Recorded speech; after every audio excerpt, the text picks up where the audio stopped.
देखिए आपतित किरण हो गई, अपवर्तित किरण हो गई, तथा आपतन के बिंदु पर ये जो अभिलंब है तीनों एक ही तल में होते हैं। ये अपवर्तन का पहला नियम हो गया। ठीक है, इसके बाद अपवर्तन का दूसरा नियम, पहला नियम तो जान गए, फिर उसका दूसरा वाला जो है ये खतरनाक है, इसे स्नेल का नियम भी कहते हैं सेकंड वाले को। तो क्या बोला जाता है भाई, आपतन कोण की ज्या, ठीक है, आपतन कोण आई की ज्या, ठीक, या सिंपल तरीके से लिखते हैं, ज्यादा लिखेंगे, ध्यान देखिएगा, आई की ज्या, ज्या बोले तो साइन, हिंदी में साइन थीटा को, साइन को ज्या बोलते हैं, कास को कोज्या बोलते हैं, टैन को स्पर्श ज्या बोलते हैं। ठीक है,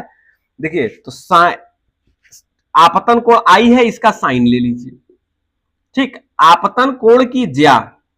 फिर उसके बाद क्या करना है, फिर आर जो है अपवर्तन कोण हो गया, अपवर्तन कोण की ज्या, साइन ले लीजिए, दोनों का साइन, आपतन कोण की ज्या, अपवर्तन कोण की ज्या हो गया, दोनों का अनुपात, अनुपात माने बटा ना, डिवाइड बाई, ठीक है, आपतन कोण की ज्या, अपवर्तन कोण की ज्या, बस इसे बोलना है सिंपल सा, आपतन कोण की ज्या, अपवर्तन कोण की ज्या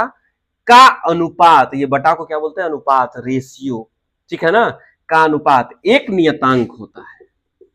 क्या होता है, नियतांक होता है। ये नियतांक कुछ भी हो सकता है, इस माध्यम का अपवर्तनांक हो सकता है, और क्या हो सकता है, अगर वेलोसिटी यहां पे v1 है, यहां पे v2 है, तो ये v1 अपान v2 हो सकता है, ठीक है, ये भी हो सकता है। और उसके बाद ये क्या हो सकता है, ये हो सकता है कि भाई अभी पूर्णांतरिक परावर्तन की स्थिति तो नहीं बनी है, लेकिन पूर्णांतरिक परावर्तन की स्थिति में या क्रांति की स्थिति में ये क्या होता है, 1/sin भी होता है। ठीक है, तो कई ठो जो साइन आई जो हो गया अपान साइन आर है, ठीक है, फिलहाल उसे साइन सी वाला कॉन्सेप्ट छोड़ दीजिए, यन जो है किसके किसके बराबर होता है वो देखा जाएगा बाद में ना। तो देखिए क्या बोलेंगे, आपतन कोण की ज्या, अपवर्तन कोण की ज्या, परावर्तन नहीं बोलेंगे हम लोग, भूल जा रहे हैं, ठीक है, अपवर्तन कोण की ज्या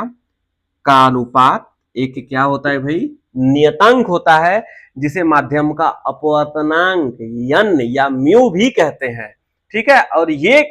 किसके बराबर होता है, पहले माध्यम में प्रकाश की चाल, दूसरे माध्यम में प्रकाश की चाल के अनुपात के बराबर होता है। बोलोगे किसने प्रूफ किया, हाइगेंस ने, किसने, हाइगेंस ने प्रूफ किया ये बात। ठीक है, इसलिए हाइगेंस का एक तो प्रिंसिपल, एक तो चैप्टर है, इसे पढ़ना है आपको। तो ये हमारा हो गया अपवर्तन